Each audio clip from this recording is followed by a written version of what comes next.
Salut, c'est moi. Après une pause de 5 ans, j'essaie d'apprendre à surfer. Et cela se passe dans un endroit complètement paradisiaque au bord de l'océan Pacifique. Mais avant cela, nous avons un voyage court mais plein d'aventures à travers le pays. Nous verrons et découvrirons 3 villes complètement différentes, ainsi que quelques couchers de soleil de première classe. Nous goûterons toutes sortes de nourriture, parlerons avec des gens intéressants et verrons en général le vrai et diversifié Mexique. En gros, un classique du genre vlog de voyage.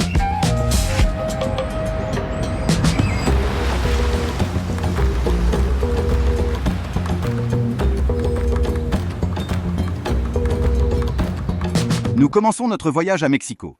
Nous sommes arrivés ici après notre incroyable mini-voyage au Guatemala et nous sommes arrivés à destination. Soyons honnêtes, pas sans aventure. Apparemment, toutes les imprimantes au Guatemala sont tombées en panne le jour de notre vol, à la fois à l'hôtel et à l'aéroport, et nous n'avons pas pu imprimer notre e-visa. Les douaniers mexicains n'aiment pas regarder les documents sur le téléphone, alors nous avons été emmenés dans une pièce séparée où se trouvaient divers immigrants potentiellement illégaux. Ils ont mis nos affaires de côté, nous ont obligés à poser nos téléphones et à écrire une énorme note expliquant les raisons de notre voyage dans le pays. Sur combien d'argent nous avions sur nous et qui nous connaissions vraiment au Mexique. Si vous allez au Mexique, imprimez tout ce que vous pouvez car ils n'acceptent que le bon vieux papier. Oui. Mais commençons par une petite note historique sur la capitale de ce pays. Mexico est situé dans une vallée montagneuse où se trouvait autrefois le lac Texcoco. Sur une île du lac, les Aztèques ont construit leur capitale Tenochtitlan au XIVe siècle, avec un système de canaux pour se déplacer. Au XVIe siècle, les Espagnols sont arrivés et ont conquis la ville après 2 tentatives. Au fil du temps, ils asséchèrent une partie du lac, car le système de canaux était trop compliqué pour leur plan d'urbanisme. À la place du plus grand temple aztèque, ils construisirent une cathédrale catholique. La place de la Constitution, ou Plaza Zocalo, était le centre de la ville sous les Aztèques comme sous les Espagnols. Et elle l'est encore aujourd'hui dans le Mexique indépendant. Le pays a obtenu son indépendance de l'Espagne en 1821, et depuis lors, Mexico est la capitale. Aujourd'hui, c'est une métropole de 9 millions d'habitants, qui atteint près de 25 millions avec les banlieues, ce qui en fait la 9e agglomération la plus peuplée au monde. Avec une histoire aussi riche, la ville est vaste et très diversifiée. Vous trouverez ici des centres d'affaires, une architecture moderne et des quartiers résidentiels défavorisés. Et bien sûr, dans le centre historique, il y a simplement des bâtiments incroyablement beaux de l'époque coloniale, que j'ai passé toute la matinée à admirer.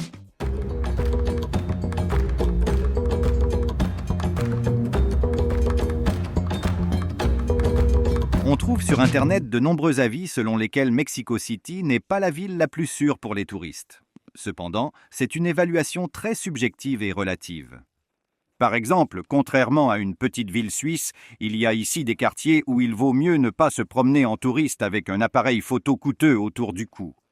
Quoi qu'il en soit, j'ai commencé ma journée de promenade à travers les quartiers les plus intéressants et, espérons-le, les plus sûrs de Mexico. En regardant vers l'avenir, tous les endroits que j'ai visités ce jour-là à Mexico étaient assez sûrs. Cependant, j'ai réussi à réaliser un tour de chapeau de véritables gaffes touristiques. La première m'attendait dans le parc Xochimilco.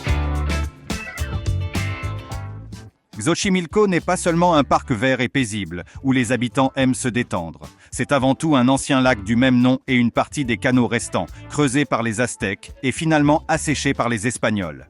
Ils sont protégés par l'UNESCO et les touristes y sont transportés sur des bateaux en bois coloré appelés trajineras. Cette attraction est recommandée par de nombreux guides sur le Mexique. C'est essentiellement la raison pour laquelle je suis venu ici. La station de bateau la plus proche sur la carte se trouve dans le parc écologique local. Mais c'est un peu désert. Apparemment, mon plan aquatique a échoué. Mais heureusement, j'ai toujours un appareil avec moi pour, disons, effectuer une invasion aérienne. Oui, eh bien, que puis-je dire ? Jusqu'à présent, je ne vois rien de spécial depuis les airs. Si nous laissons de côté le contexte historique des Aztèques, d'en haut, cela ressemble à un village ordinaire avec des rivières, des jardins potagers et de petites îles vertes. Il y a une histoire assez effrayante liée à l'un d'eux. Je vais maintenant mettre de la musique plus appropriée et tout raconter. Au milieu du XXe siècle, sur l'une des îles, vivait un homme solitaire. Et sur son île, le corps d'une fille morte a été rejeté. Il a un peu perdu la tête et a commencé à couvrir l'île de poupées pour éloigner son esprit. Je ne sais pas si c'est pour éloigner les esprits, mais l'endroit a commencé à avoir l'air très effrayant, attirant ainsi les touristes. ils ont commencé à apporter et accrocher leurs jouets, rendant l'île encore plus effrayante. Le plus inquiétant, c'est qu'en 2001, ce même résident a été retrouvé noyé près de la même île. Beaucoup d'habitants parlent d'une malédiction, mais les touristes continuent d'affluer. Cela reste néanmoins l'endroit le plus populaire de Xochimilco. Mais je n'ai pas pu voler vers cette île avec un drone, et les canaux ne m'ont pas impressionné vu du ciel, pour dire le moins. Et la comparaison peut sembler complètement stupide, mais je préfère les canaux dans la ville de Wilkowo, située dans la région d'Odessa. Ils ont l'air beaucoup plus pittoresques, même s'ils n'ont évidemment pas été creusés par les Aztèques. Peut-être que Xochimilco semble plus intéressant depuis l'eau, mais je ne recommanderais probablement pas à tout le monde de venir ici lorsqu'il visite Mexico. En tout cas, moi, je continue. Une deuxième surprise m'attendait non loin du centre, dans le quartier de Coyoacán. Ce n'est pas un quartier haut de gamme et bien entretenu où vit la classe moyenne locale. En général, il y a pas mal de monde ici. Et il y a un bâtiment qui attire les touristes, se démarquant fortement par sa couleur par rapport au reste. Cette maison bleue très agressive derrière moi est probablement l'un des bâtiments les plus célèbres de tout Mexico. C'est le musée de la maison de la célèbre artiste mexicaine Frida Kahlo, et à en juger par la file d'attente à l'entrée et par le fait que tous les billets pour aujourd'hui ont été vendus en ligne, cela signifie qu'il y a beaucoup de gens qui veulent venir ici et voir sa maison. On m'a conseillé d'acheter mon billet pour demain dès maintenant, si bien sûr il en reste, mais demain je serai déjà ailleurs. Donc c'était un peu malheureux. Passons à autre chose. Une telle situation ne se produira certainement pas dans le cas du musée que je vais visiter maintenant, car c'est le plus grand musée du Mexique et l'un des plus grands de toute l'Amérique. Le musée d'anthropologie du Mexique occupe 8 hectares et est le 8e plus grand au monde, après le Louvre et l'Ermitage. Il n'a pas d'égal parmi les musées anthropologiques. Il est immense, comme si tous les articles sur le Mexique avaient été tirés de Wikipédia et imprimés en 3 dimensions. Il abrite la plus grande collection au monde d'artefacts autochtones américains. Dans 23 salles, il y a plus de 600 000 objets, allant des anciens humains et vestiges d'animaux, aux dessins et des fragments entiers de villes anciennes. Rien ne le laissait présager, mais dès que je suis allé vers une des expositions les plus célèbres, Aztecs Sunstone, que j'avais par erreur décrit comme un calendrier maya dans mon film sur le Yucatan, la sécurité a rapidement demandé à tout le monde de quitter les lieux car ils fermaient 2 heures plus tôt à cause de la pandémie. Il s'est avéré que j'avais passé moins d'1 heure dans ce grand musée et avec une 3e erreur dans la collection, je suis retourné au centre-ville. Ouf! À la fin de la journée, tu veux prendre un peu d'air, monter quelque part plus haut et regarder sur toute la ville. D'ailleurs, Torre Latinoamericana est parfaite pour ça. C'est le premier gratte-ciel du Mexique, et dans les années 1950, seuls ceux des États-Unis étaient plus hauts. À l'époque, Singapour et Dubaï n'étaient pas encore en lice. C'est le premier gratte-ciel construit dans une zone sismique active. Au cours de son histoire, il a résisté à 2 forts tremblements de terre, au cours desquels de nombreux bâtiments environnants se sont effondrés. Mais celui-ci est resté intact, démontrant ainsi sa robustesse.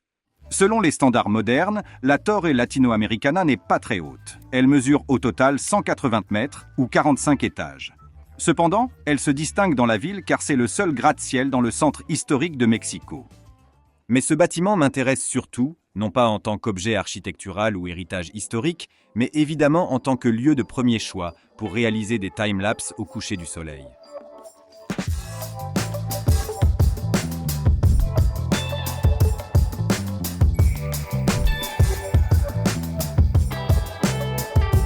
Pour dire la vérité, lorsque je suis arrivé pour la première fois au sommet, je pensais que cela marquerait le point culminant de tous les échecs de la journée, car une forte pluie s'est abattue. Mais en réalité, cela a été un grand succès, car, premièrement, la pluie s'est arrêtée assez rapidement, et deuxièmement, elle a réduit le smog qui plane habituellement sur la ville, et j'ai pu voir Mexico City le soir, comme on dit, avec des paramètres graphiques au maximum.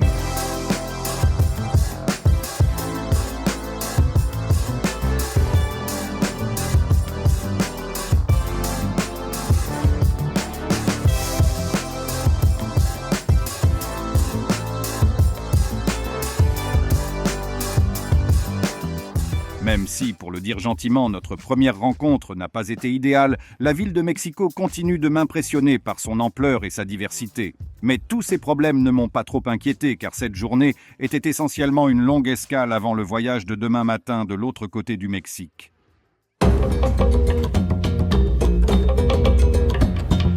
En attendant, nous avons déjà décollé de Mexico et nous nous dirigeons vers l'état le plus méridional du pays appelé Chiapas. Il est voisin du Guatemala et la nature ici est presque aussi riche. Il y a beaucoup de jungles vertes, de rivières profondes et de magnifiques cascades. Ce trésor est un système de cascades appelé El Chiflón. Son segment le plus élevé atteint 120 mètres et c'est un des meilleurs exemples pour lesquels l'État du Chiapas est, selon les Mexicains eux-mêmes, au moins c'est ce qu'ils prétendent sur Internet, le plus bel État du pays. C'est assez vert et montagneux, mais en même temps, étant situé au sud de la péninsule du Yucatan, cet État n'a pas accès à la mer des Caraïbes, et donc pas autant d'afflux de touristes américains. Par conséquent, il est assez pauvre. Depuis l'aéroport, nous nous dirigeons directement vers ce qui est probablement son trésor naturel le plus important, le canyon del Sumidero. Nous avons trouvé un minibus et nous y allons après avoir mangé dans un bar en plein air. Le café en plein air dans l'état le plus pauvre semble très accueillant. Petite cuisine, menu du jour écrit à la main à prix fixe et bien sûr, self-service.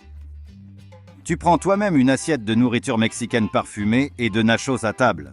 Jusqu'à présent, la nourriture mexicaine d'un petit restaurant sur le bord de la route à Chiapas est la chose la plus savoureuse que j'ai mangée au Mexique. La viande est assez épicée, mais pas brûlante. Haricots, riz et bananes frites. C'est agréable quand le pays vous accueille avec un délicieux repas. En passant, un petit compote rafraîchissante comme chez grand-mère est également inclus dans le prix. Certaines choses dépassent les frontières culturelles.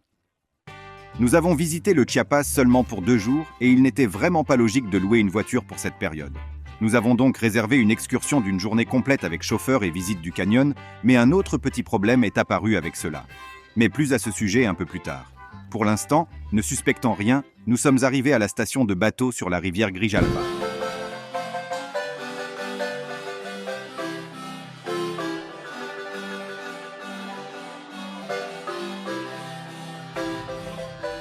Partant d'un modeste quai sur un bateau plein de touristes, je ne m'attendais pas à assister à l'un des spectacles les plus épiques de la nature que j'ai jamais vu dans ma vie.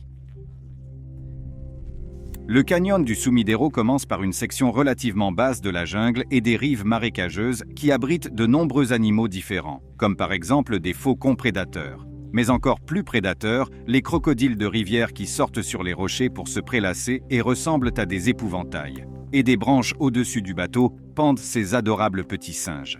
Toute la zone environnante est un parc national, donc les animaux sont sous la protection totale de l'État. Mais je pense que les parois de ce canyon les protègent mieux que l'État. Inaccessibles. Et plus nous avançons le long de la rivière, plus ces falaises deviennent hautes et escarpées, atteignant parfois une hauteur de 1000 mètres et coupant complètement le souffle. Sumidero est aussi ancien que le célèbre Grand Canyon aux États-Unis. Il a commencé sa formation à peu près au même moment, il y a 70 millions d'années. Mais à cause du climat tropical humide, l'équivalent mexicain est beaucoup plus vert et à certains endroits, il ressemble à un fond d'écran de MacBook ou à un décor de parc jurassique. Et ici, nous allons faire une petite pause dans mon bavardage et plonger dans ces beaux paysages.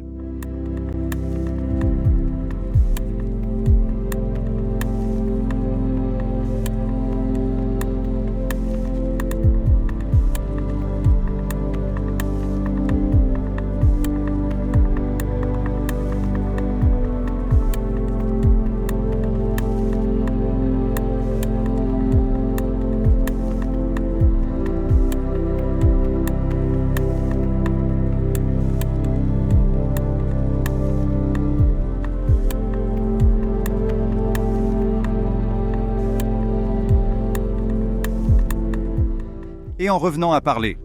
Fait intéressant, jusqu'aux années 70, il y avait beaucoup moins d'eau ici et de nombreux rapides escarpés. Il était donc impossible de naviguer tranquillement en bateau.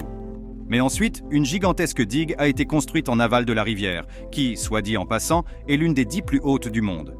Le niveau de l'eau a augmenté et maintenant, il est possible de naviguer tranquillement et d'admirer les formes étranges que la nature a elle-même créées sur ces rochers.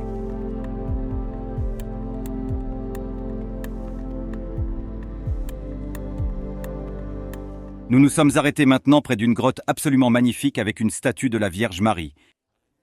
Mais je n'ai absolument aucune idée de ce que c'est ni pourquoi c'est là, car notre guide parlait uniquement espagnol. C'était en fait le seul inconvénient de ce voyage. Nous avons délibérément payé trop cher pour la visite afin d'avoir un guide parlant anglais. Mais finalement, nous n'avons pas compris un mot de ce qui nous a été dit sur l'écosystème, la nature et les monuments de Sumidero. Mais le lieu est si beau que c'est peut-être même mieux que nous n'ayons pas écouté le guide et que nous nous soyons contentés de regarder les rochers. Mais je vais quand même demander un remboursement. Finalement, nous n'avons même pas réussi à obtenir un remboursement partiel de l'organisateur parce que soi-disant le prix du voyage ne comprenait pas le guide, mais un chauffeur parlant anglais. C'est ainsi que fonctionne le business touristique mexicain. Il nous a amenés rapidement et clairement au point final de notre visite de la ville de San Cristóbal de las Casas.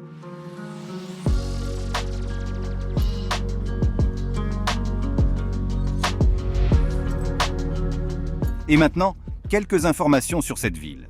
Ici, dans les montagnes de l'État du Chiapas, à une altitude de 2200 mètres, il y avait autrefois de nombreux villages mayas. Mais au XVIe siècle, les Espagnols sont arrivés et ont construit la ville de San Cristóbal, qui attire de plus en plus de touristes chaque année. C'est une autre ville coloniale sur notre route, avec des bâtiments et une architecture typique, mais pas tout à fait ordinaire. Elle est assez grande, environ 150 000 habitants, et compte une forte population indigène maya avec ses propres coutumes et traditions. En se promenant en ville et en découvrant cette ambiance, nous nous sommes arrêtés dans un petit restaurant pour déjeuner et là, nous avons rencontré le propriétaire de l'établissement, qui a déménagé ici depuis le centre du Mexique. Nous avons discuté avec lui de ce qui rend cet État et ses habitants si authentiques. Leurs traditions ne leur permettent pas d'accepter aveuglément tout ce qui vient du monde extérieur, comme par exemple les influences de l'industrialisation et de la modernité, car ils aspirent à préserver leur identité et leurs valeurs. Ce type de désindustrialisation partielle crée un charme proverbial, mais fait aussi que le Chiapas dans son ensemble est assez pauvre. Les habitants sont divisés entre ceux qui profitent des visiteurs et ceux qui ne sont pas si satisfaits des touristes. En regardant cette situation d'un œil romantique, ils perdront leur identité, n'est-ce pas ? Donc, ils ont leur propre identité et c'est pourquoi ils attirent les touristes. Exactement. Mais cela ne les satisfait pas. Exactement. C'est compliqué. C'est très compliqué, car même en politique, la loi ne s'applique pas à eux à 100%. Dans ces villes où se rencontrent quotidiennement des autochtones, et pas seulement des Mexicains, d'accord, nous sommes tous Mexicains. Mais on suppose que la loi officielle, la Constitution mexicaine, s'applique à nous. Mais ils ont leur propre loi. Comment tu t'appelles ? Usages et coutumes. Usos y costumbres est un ensemble non officiel de règles et coutumes locales. C'est très important. En 1994, le mouvement de gauche zapatiste s'est rebellé contre l'État et l'une de leurs revendications était le respect du droit Usos y costumbres. En général, la question de l'identité et du patrimoine est prise très au sérieux ici. Revenons cependant à l'exploration de la ville. Tu te promènes tranquillement sur le marché local et puis, oups, les pêcheurs ont attrapé dans leur filet une belle église espagnole. Voilà. C'est l'église Santo Domingo, et sa façade très détaillée est en cours de restauration pour s'effriter un peu plus lentement.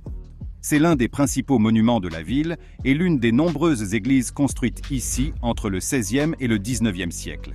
Et si vous êtes un fan de regarder ce genre d'architecture, la ville est certainement pour vous. Mais malgré tout son charme historique, San Cristóbal séduira également les amateurs d'urbanisation. J'aime beaucoup la façon dont cette ville combine des éléments modernes avec des bâtiments anciens, magasins, restaurants et ainsi de suite. Et nous ne parlons pas seulement des besoins touristiques de base, comme les hôtels et les restaurants. La ville est bien adaptée à la vie des milléniaux modernes. Vous trouverez des magasins de vélos, des coiffeurs et des skate shops, et même ce qui fut pour moi la plus grande surprise, des espaces de coworking assez bien aménagés pour tout type de travailleurs à distance et de freelancers. Nous sommes accueillis par une petite cour verte, un café confortable et plein de chambres à louer pour une période prolongée. Ce n'est évidemment pas la Silicon Valley, mais tout est propre et confortable avec une touche de style local. En résumé, quel endroit pour l'hiver pour tout informaticien craignant la neige. Et une telle modernité dans un emballage à l'ancienne peut être trouvée ici à chaque coin. En même temps, dans un bâtiment colonial ordinaire se trouve un studio graphique. Ici, des gens travaillent. D'un autre côté, voici le siège de l'un des magasins les plus extraordinaires que j'ai jamais vus, ainsi qu'un magasin de vêtements de sport d'occasion. À côté, il y a un magasin de disques, et le choix est assez bon, je dois l'admettre. Il y a aussi une étagère de bières artisanales. Nous n'avons pas essayé, mais les étiquettes sont sympas. Il y a plein d'accessoires hipsters autour de nous. En général, tout est très stylé. Je ne m'attendais certainement pas à cela de l'état du Chiapas. Soit dit en passant, les Mexicains adorent les objets vintage stylés, et pas seulement sous forme de ces boutiques branchées. Cette ville magnifique a probablement la plus grande concentration de coccinelles. Je parle de la coccinelle de Volkswagen. Ici, au Mexique, il y en a vraiment beaucoup et on les conduit littéralement partout. Il y a plus de coccinelles ici que n'importe où ailleurs au Mexique, et il y en a une garée juste ici. Nous marchons littéralement 20 mètres et il y en a une deuxième. Exactement dans la même couleur. En général, c'est super. Je ne peux pas vraiment me qualifier de fanatique des voitures, mais le nombre de coccinelles dans les rues fait plaisir à voir. Elles sont de différentes couleurs, années de fabrication et dans différents états.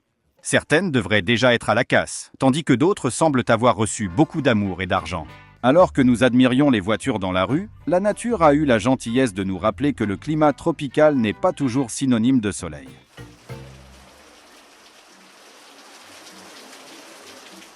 San Cristobal a été soudainement frappé par une averse tropicale et nous nous sommes échappés pour nous réfugier dans un endroit authentique. On dirait que c'était un grenier et à en juger par les sculptures sur les murs, du maïs pouvait y être stocké. Et ici, ils servent une spécialité locale, du poulet dans une sauce au cacao. Chez les Mayas, le cacao et le chocolat ont toujours été un produit spécial, voire sacré, utilisé dans toutes sortes de cérémonies. Et maintenant, ils sont utilisés pour cuisiner dans les restaurants locaux. Et quel goût ça a!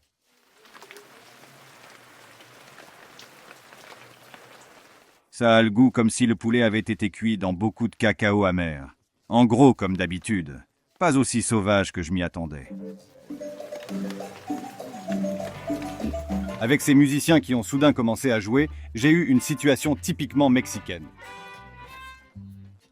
Habituellement, ils obtiennent un pourboire pour jouer, mais ensuite ils ont réalisé que je voulais dire quelques mots devant la caméra, et ils ont réalisé qu'on pouvait être payé pour se taire. Peut-être qu'ils stockaient du maïs, à en juger par là. Un moment, s'il vous plaît. Donc, de l'apparence? Putain mince. Décoration sur les murs.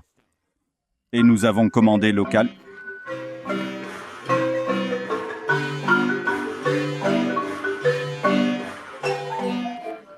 Et c'était la seule situation étrange à San Cristobal. À part cela, la ville est absolument fascinante. Je pense que c'est ainsi que le Mexique enchante les voyageurs, et nous avons passé un jour et demi dans cette ville merveilleuse. Nous avons visité différentes cours, goûté à la nourriture de rue et des cocktails au marché. Entre parenthèses, je ne recommande vraiment pas. Ils ajoutent des herbes très amères et versent le tout dans un petit sachet. C'est assez dégoûtant à boire. Au Mexique, il est parfois préférable de manger quelque chose de plus familier. En général, après une telle promenade gastronomique, il était presque l'heure de quitter l'hôtel.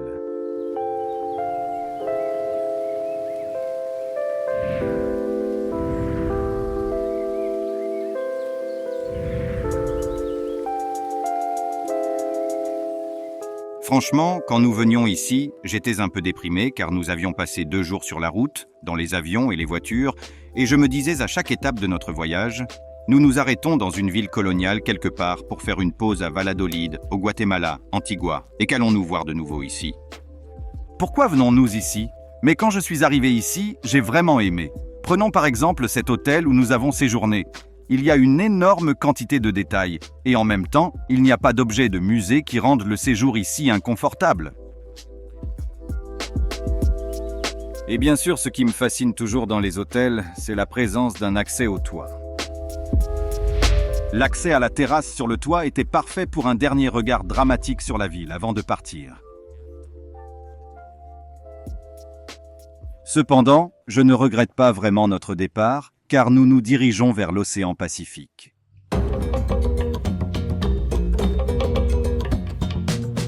Il n'y a pas de vol direct d'ici vers notre destination, mais heureusement, le Mexique a un excellent réseau de bus, dont un nous emmènera directement à l'océan Pacifique. La bonne nouvelle est qu'il roulera sans arrêt. La mauvaise nouvelle, il roulera toute la nuit, et le Chiapas n'est pas l'endroit le plus sûr pour voyager en voiture la nuit. J'espère que cela ne concerne pas les bus.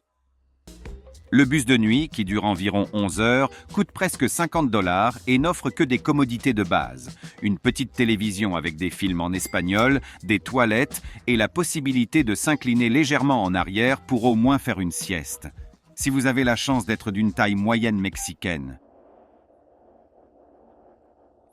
Quoi qu'il en soit, 11 heures ici, ce n'est pas la classe à faire chez Turkish Airlines.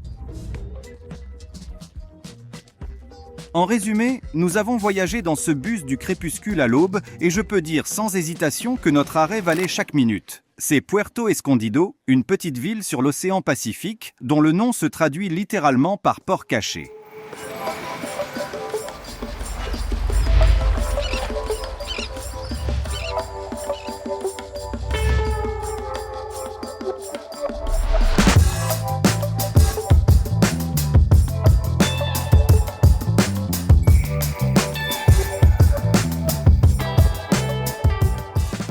L'histoire de cette ville rappelle un peu celle de Cancun. Pendant longtemps, il n'y eut aucune colonie, car cette terre était difficilement accessible par voie terrestre. Le port servait d'escale pour le transport du café. Le tournant s'est produit, un peu comme à Cancun, dans les années 60 et 70, lorsqu'une autoroute reliant la côte à la célèbre station balnéaire d'Acapulco a été construite, rendant le surf populaire.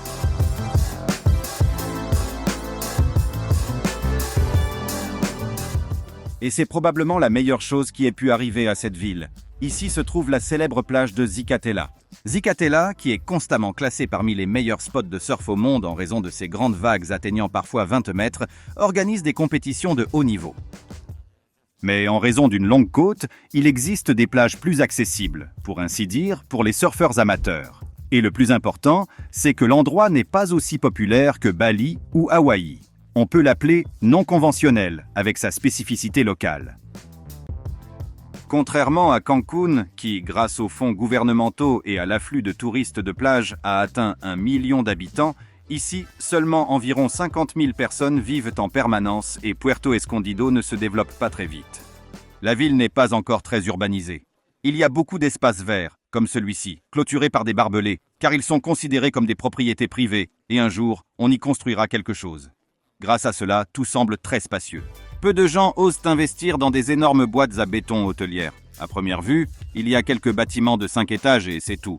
Apparemment, le terrain ici n'est pas très demandé, donc littéralement à 10 mètres de la plage, on peut trouver ces cabanes. Mais pour les voyageurs, il y a une énorme quantité de logements pour tous les budgets. Des chambres très bon marché que vous pouvez louer chez l'habitant, aux villas privées assez instagrammables avec des toits de chaume, offrant une telle vue sur le coucher de soleil.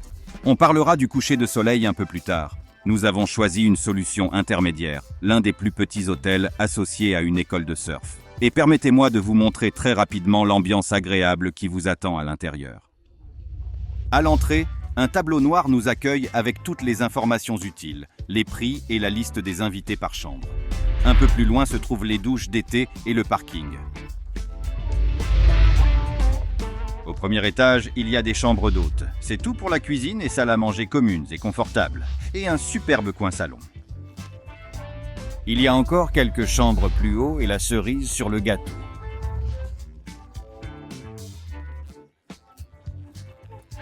Il y a une salle de yoga incroyable dans le grenier. Essentiellement, tout ce dont vous avez besoin pour vous installer près de l'océan pendant longtemps. J'ai trouvé cette école de surf qui est aussi un hôtel grâce aux critiques sur Internet.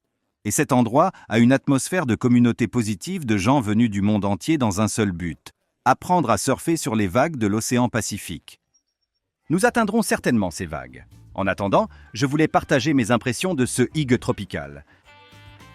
Même juste être dans cette grotte de surfeurs avec d'autres m'a fait me sentir comme à la maison. Et je veux vraiment croire que tout cela a été fait non seulement pour gagner de l'argent, mais aussi pour cultiver tout ce mouvement océanique. Et je pense qu'ils réussissent, car tous les invités ici, quel que soit leur sexe, leur âge ou leur nationalité, sont avant tout des surfeurs. Le propriétaire de cet autocollant génial sur le thermos est Mauricio, le manager de l'école. Il a déménagé ici de Yucatan et apparemment, il ne l'a jamais regretté. J'ai eu la chance de pouvoir beaucoup surfer pendant le confinement, sans personne dans l'eau, mais j'ai aussi un peu trop forcé et je me suis fait une petite blessure. Mais rien de grave. J'ai simplement fait une pause. Alors, que fais-tu ici si tu ne fais pas de surf? Nous faisons beaucoup la fête, mangeons de la bonne nourriture et regardons des films de surf. L'un de mes passe-temps, l'une des choses que j'aime le plus dans ma vie, est de prendre des photos de surf. J'ai eu l'occasion de passer de nombreuses heures à Zicatela, la meilleure plage du monde, photographiant des gens incroyables, des vagues, et ainsi de suite. Alors, ça t'a plu? Ouais, j'adore vraiment ça. De quel pays les gens viennent-ils le plus souvent? Nous avons des gens de toute l'Europe. Nous avons beaucoup d'Allemands, beaucoup de Français. Et depuis janvier de cette année, beaucoup d'Ukrainiens. Vraiment beaucoup. Et qui a les meilleures filles qui font du surf? Les meilleures surfeuses sont définitivement les Ukrainiennes. Elles sont d'excellentes surfeuses, oui. Pour bien rendre l'atmosphère, laisse-moi te montrer une journée typique à Puerto Escondido. Vous vous levez tôt, vous préparez un petit déjeuner sain de surfeur et vous vous assurez d'aller en véhicule stylé, une moto ou au moins un pick-up. Vous partez avec d'autres élèves et instructeurs vers la plage appropriée pour l'entraînement. Les leçons individuelles avec un instructeur coûtent environ 30 $ et à mon avis, c'est très bon marché, car l'instructeur passe plusieurs heures avec vous dans l'eau. Par exemple, mon instructeur a un beau prénom mexicain, Ivan. Ivan est l'un des instructeurs les plus expérimentés de notre école. Avant de devenir instructeur, il travaillait comme sauveteur sur ces plages et il a commencé à m'enseigner la sagesse de manière très détaillée, étape par étape. Pour commencer, comment pagayer correctement dans la zone de line-up. C'est l'endroit où tous les surfeurs s'assoient et attendent leur vague. Ensuite, comment attendre calmement et humblement la vague qui sera à votre taille, tout en profitant de la majesté et de la beauté de l'océan.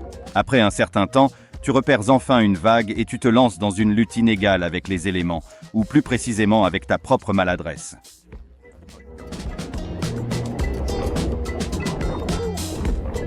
Après un nombre suffisant de chutes, de collisions avec d'autres surfeurs et bien sûr de retour à la file d'attente, tu attrapes enfin ta première mousse. On l'appelle mousse parce qu'elle est déjà cassée et se compose principalement d'écume, et surfer dessus est beaucoup plus facile.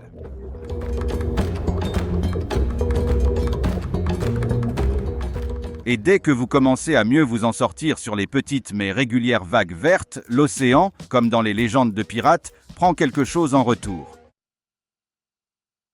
Voici à quoi ressemblait ma GoPro après le deuxième jour d'enregistrement. Ça arrive.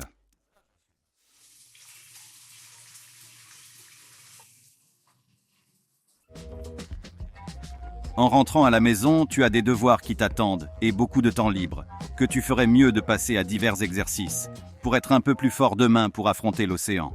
Mais c'est bien sûr ma fantaisie sportive humide. En pratique, les premiers jours, la planche, l'eau salée et le soleil maltraitent tellement le corps que la seule force qu'il te reste est celle de t'allonger dans un hamac. Et bien sûr, attends le meilleur moment de la journée.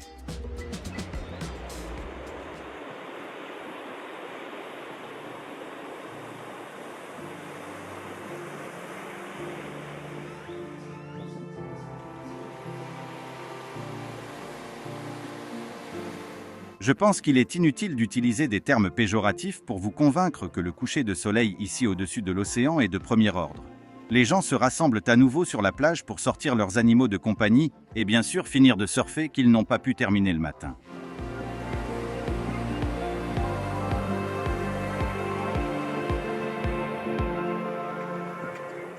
Nous aussi, nous avons rampé hors de l'hôtel pour profiter de cette ambiance. Bien sûr, nous avons pris des caméras et des drones avec nous parce que la lumière est parfaite pour filmer ici. Chaque fois que je pense que j'emporte trop de caméras en voyage, quelqu'un vient à la plage avec un Ronin et un RED pour filmer des vlogs de voyage. Et cela me calme profondément.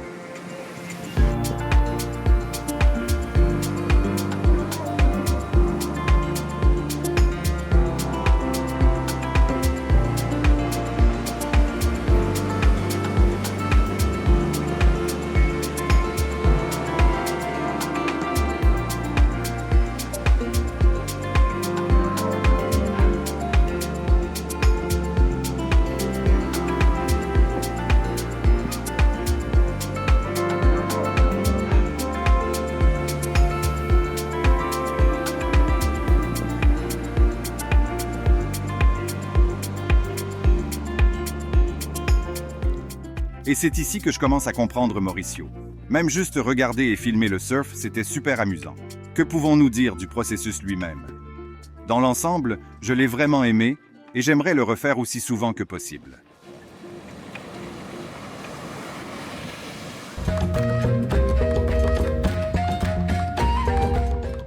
Avec l'arrivée de l'obscurité et surtout du froid en ville, le mode fête nocturne s'enclenche et les rues deviennent un peu plus animées. Au point qu'à certains endroits, il y a même de longues files d'attente pour entrer. Vous pouvez vous promener tranquillement dans les différents bars et restaurants et bien sûr essayer la nourriture de rue bon marché et incroyable. Mon préféré est ce gigantesque burrito de poisson au fromage. C'est probablement la chose la plus délicieuse que j'ai mangée au Mexique.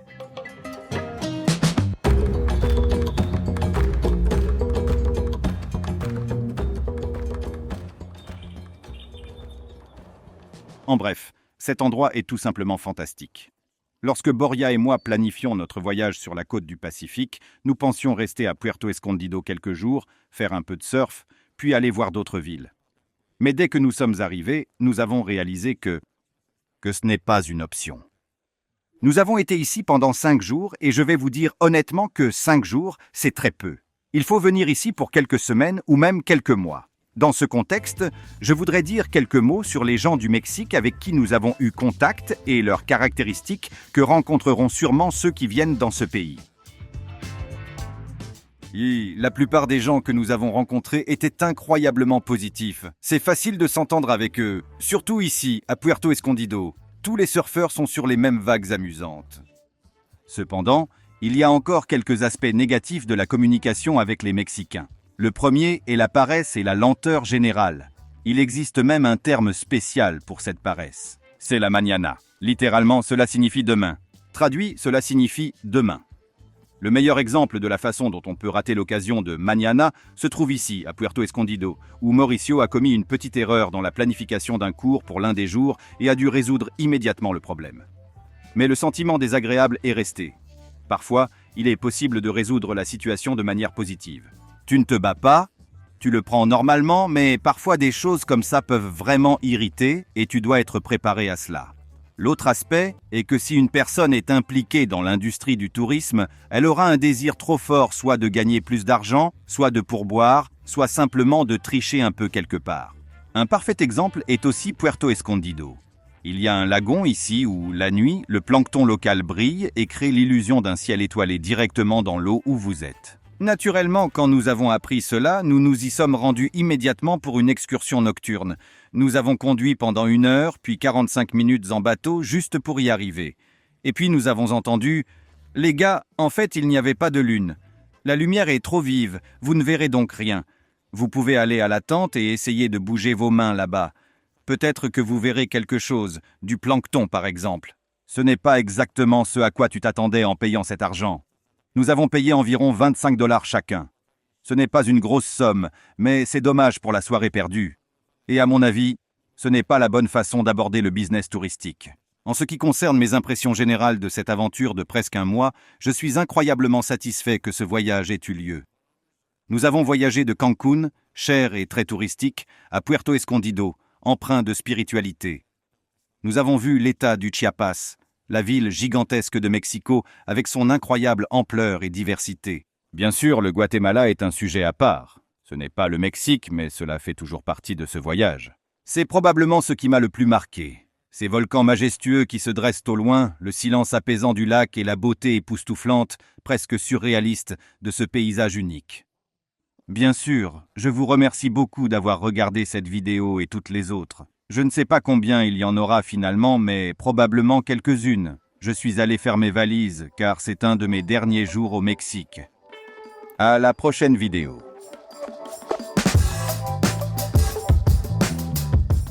C'est bien que tu m'aies accompagné dans ce voyage à travers le Mexique jusqu'à la fin.